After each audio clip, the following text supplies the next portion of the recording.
welcome to Slindon Forge, our community-owned and run village shop and cafe here in the South Downs village of Slindon. Located in the former village forge, which you can still see the hearth and lots of features, the shop is a cross between a farm shop with fresh produce and fruit vegetables.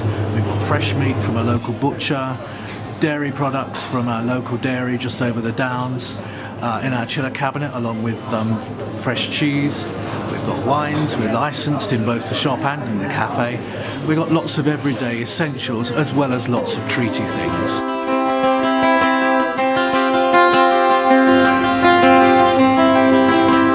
And outside, when the weather's fine, you can sit on our marvellous bonkers benches, which give you a fabulous view over the fields and to the woods beyond.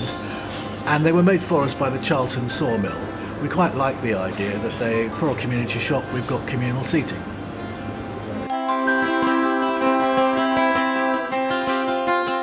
In the old doorway to the forge, which is now a large plate glass window, we've had to deal with a health and safety issue of stopping people walking into it. And we've done it with this rather splendid picture, which was done by David Peduzzi, who lives in the village and is actually based on a photograph of the last farrier at work in this very forge. When we restored the building, we were quite keen to retain as many features as we could. And of course, this forge hearth is the biggest feature, and it's quite an intriguing one to see. We hope to have some interpretation panels about it, but basically the fire was here, and the chimney would still work if we didn't have bread in it.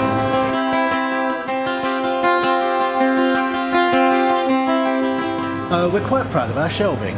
It's actually recycled scaffolding boards that originally came from the theatre in the park, which was the temporary theatre at Chichester Festival Theatre 2 years ago. And the shelving was donated to the Aldingbourne Trust, who did it up, and we bought it from them. And we quite like the idea that our shop is a bit of recycled theatre.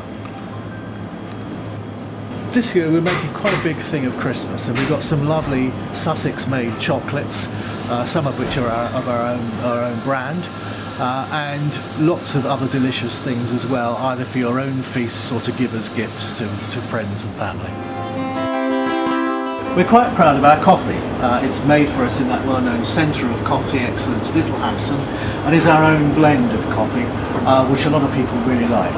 We sell it in the cafe, but we also sell it in the shop as well, so you can enjoy it at home. We lost our pubs. That was one of the incentives for actually opening this community shop and cafe. And one of the things we've done is to introduce 2 beers brewed for us by Ballards, which celebrate the lost pubs of Slindon. One of them celebrates the Newburgh Arms, which closed just a few years ago, and the other celebrates the Dog and Partridge, which was a notorious smugglers' pub down on Slindon Common that actually was demolished about 150 years ago. One of the reasons we were keen to have a cafe was that we had lost our pub, the Newburgh Arms, some years ago, and you lost a place for people to come and meet and chat. What's interesting is that the cafe is actually much more inclusive than the pub ever was, because you get lots of kids come in here, you get lots of older ladies come in here on their own, and they would never have dreamt of gone into the pub. So it's actually incredibly popular with people who live in the village, which has rather surprised us. In the cafe we also have free and fast Wi-Fi.